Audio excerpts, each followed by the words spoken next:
Hi there. Happy Monday. Um, do you have anxiety about riding even though you have the perfect horse for you? You know your horse is wonderful. Other people can ride your horse and there's no issue. Your horse doesn't put a foot wrong, and yet you are scared to death every time you go to ride.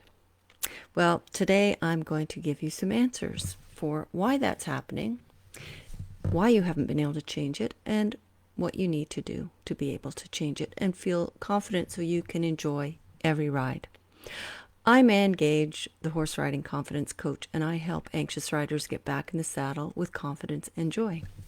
I'm the author of the book Confident Rider, Confident Horse, which is available on my website. And I've helped a lot of anxious riders get rid of that anxiety and really find the joy in riding again. So if you're joining me live, pop in the comments, say hi, let me know you're here, and ask any questions as we go along. If you're watching the replay, type in replay, let me know you're watching, and let me know whether or not you find this information helpful. So what's going on when you have, basically this is generalized anxiety. It's not anxiety about one specific thing. It's just about generally riding. It could also be about generally just cantering. You're fine with everything else except cantering or jumping or riding outside of the arena, but it's specific to that activity. A specific anxiety might be about cantering in a certain area of the arena. But with a generalized anxiety, you can't figure out why you have it. Logically, it makes no sense. There may or may not be a specific incident you can recall that started your anxiety about one specific thing, but now that anxiety has spread and it's just overriding and taking, excuse me, all of the joy out of riding for you. So, anxiety is not created by your logical mind. It's not created by your conscious mind, so you cannot fix it with your conscious mind. You cannot fix it by thinking positive thoughts, by positive self-talk. Certainly those things are helpful, but generalized anxiety usually is getting you on the way to being overwhelmed, to feeling really strong physical sensations like pounding heart, shortness of breath, nausea, shaking, sweating, chills. All of those things happen at that level of anxiety. And where you need to be fixing that or changing that is at your unconscious mind level. And that's the kind of thing I do with the NLP techniques that I work with my clients with. So your unconscious mind is a bit like a 5-year-old child. It communicates in pictures and feelings. It gets triggered. It connects to incidents. Hi, Loretta. It connects to incidents and gets triggered by those. And that can then spread. So it may start out of one little thing, and if you don't resolve that little thing, then that anxiety spreads and spreads. And what your unconscious mind is doing is trying to keep you safe. That's its prime directive, is your safety and well-being. And there are work that we do through the NLP techniques that allow us to go back and figure out what the actual root cause of this anxiety is. And you may not be aware of it. You may think it's one thing, but I've actually worked with clients where they thought it was this one specific event. And then when we went further back, it wasn't that. It was really connected to something even further back. But this specific event that they thought it was a trigger for that anxiety to become stronger. So we work with the unconscious mind to get it to understand that you've got the lessons or the learnings that you need from that experience. And once it knows you've got those, you can release the negative emotions. It doesn't get triggered anymore, and you can get off and enjoy your riding. it sounds maybe weird and wacky. It, it's a bit magical, but it works. And it's working with proven techniques that actually came from studying three of the top therapists back in the 60s or the 70s. And that's how NLP came to be. The other thing that really is effective to get through to your unconscious mind and change those beliefs that it's created is hypnosis. And hypnosis is not like the, what you might see on a magical stage. Hi, Bev. Thanks for joining. So hypnosis is not what you might see on a stage show where people are quacking like ducks and clucking like chickens.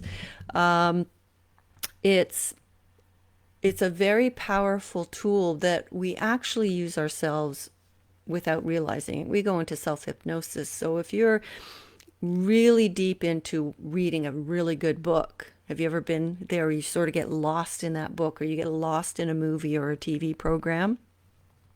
That's a form of hypnosis. It's sort of going into a trance-like state. When you're driving somewhere and you suddenly realize that you haven't been consciously aware of miles of your driving, you've been in a trance, which is like a self-hypnosis. So we can use that trance state to communicate with your unconscious mind and get it to shift things around so we can get rid of anxiety that way. So if you want more information about how I can help you with generalized anxiety or any other anxieties you're dealing with when it comes to riding, or in any other area of your life, because this is all connected. Our mind is what our mind is. So I'm glad you're enjoying it, Nicole. So we take our mind with us to the saddle, and so when we work through some of these NLP techniques, when I work with them with riders to resolve an issue related to their riding, very often we're finding that it also makes connections and changes in other areas of their life. And I'm happy to talk with you about that. If you want to, you can book a call with me. I will put a link in the comments of how you can do that, and we can have a nice 30-minute chat about what's going on with you, and I can give you my ideas and my feedback about what would be helpful for you. So let's see what's going on in the comments. And please, if you have any questions for me, go ahead, pop them in, and I'm happy to answer them. So Nicole said this is an excellent topic. Thank you, Nicole. What do you find interesting about it? Are you familiar with NLP or hypnosis? Have you ever used either of them? You're welcome, Michelle. And Loretta says, I drive in a trance every day. No. And the thing about driving in a trance is, so you're driving along. I used to do this. I had an hour-long commute down a very straight highway with no hills or anything. Occasional stoplights, but they were few and far between for the most part. And I would drive along, and all of a sudden I'd go, oh my God, how did I get here? The thing is, though, that we still have our conscious awareness is there. So if something were to happen, we'd come out of it very quickly to look after ourselves and take whatever action we needed to take. Nicole says, I love hypnosis, meditation to change unconscious thought patterns. Yeah, I mean, and hypnosis really is very similar to a guided meditation, really. And a guided meditation is a form of hypnosis. So it's a really cool technique. And I'll share with you, when I was doing my certification last year, I got my master's, master practitioner certification in NLP and hypnosis last year. And one of the things I did was hypnotize my trainer and make her go completely stiff like a board. And we rested her so she had her shoulders on one chair and her feet on the other chair and nothing in between. And she stayed there long enough for me to go and get my phone to take a couple of pictures, and then we came back and we stood her up and I brought her out of it. It was really, really, I amazed myself that it was that powerful. Yes, Bev. All of this work can be done virtually. In fact, that's how I do most of it with horse riders. But as I said, it fits into any part of your life too. So absolutely, we meet on Zoom. You get a recording of the session, so you can re-listen to it, because depending on the techniques we go through, you might want to use them in another area of your life, another issue. So yeah, it's really cool. And the other thing I did that was really cool in my training, again, that amazed myself, I broke a board with my bare hands, and I've shared that video before, but maybe I should share it again. It's been a while. But just by modeling what my trainer did, so I watched her do it a few times, and I modeled what she did and walked up to this, actually, I don't know what I did with my board. I had my board around here somewhere. It was like an inch thick wooden plank, and I just whacked it with karate chopped it basically, and it broke, and it didn't hurt my hand. And I know because I didn't do it the first time, and I had a little self-doubt wiggling around in there, so it didn't happen. And I hit that board hard, and it hurt my hand. And when I did it finally and broke it, I didn't feel it at all. That is the power of the unconscious mind. Okay, I will share that video, Loretta, in the group again, and maybe on my page, because it was just freaking amazing, really. An excellent example of the power of the unconscious mind. So, as I started out at the beginning, for those of you who weren't here at the beginning, what I was talking about was generalized anxiety. And so you've got the perfect horse, you know your horse is perfect, you know all the logical reasons, you know you can ride, but for some reason this anxiety keeps getting in the way, and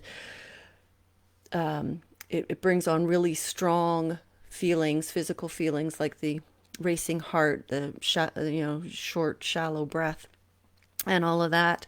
And it's really, we have to get into the unconscious mind to change that, to turn that off. And there's other fun little things we can do, like building a resource anchor, so that we basically take between 4 to 6 really powerful positive emotions, and we create basically a trigger that you can use on your own body. You put it somewhere, like an earlobe or a knuckle, something you can touch easily when you're riding. Usually for riders, I go with a knuckle, or we can make a visual anchor, it's called, or trigger. So something between your horse's ears can just blast off these group of positive emotions we've stacked together on this anchor. Bev says, I have the perfect horse, and yet. Yep. So Bev, you might want to have a chat with me and invest in some help with that, because as I said, you can work at it through your conscious mind, and logic isn't gonna change it. It really is pretty much instantaneous when you get through the unconscious mind. Okay, any other questions or comments before I pop off? If you found this video helpful, please do share it. Tag somebody that might benefit from hearing it. And again, if you're watching the replay, pop in your questions, let me know you're watching, or let me know what else you'd like me to talk about in my next live. So I'm not seeing any more questions pop up. Oh, Robbie says, me too. I have two perfect horses, but at the canter I lose all my confidence. And that's not unusual. I've helped a couple of people with their canter recently. One, it was just about cantering at all. The thought created panic attacks. And the other one was about getting anxious about doing the transition. So because she got anxious, she got tense, obviously, in her body and got in the way of the horse. And so she had this self-fulfilling prophecy of the, I can't do the canter transition became true. But we can talk that. Motivation for the next talk. Funny you should say that, Nicole, because I've just been working on my slides for the Focused and Fit to Ride training I'm doing on Wednesday. And I'm doing a lot about motivation in that. So yes, I can share some tips on motivation. So what kind of motivation? Motivation to get on the horse, motivation to do something in particular. What are you struggling with motivation, Nicole?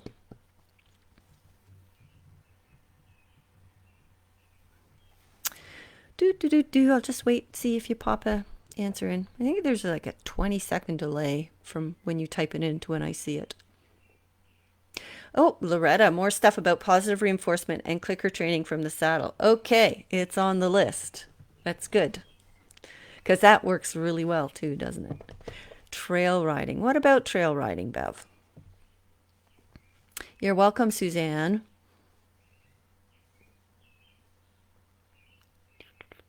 So here's a little thing. The difference between feeling anxious because you're stretching your comfort zone, you're stretching yourself, you're growing, and stronger anxiety.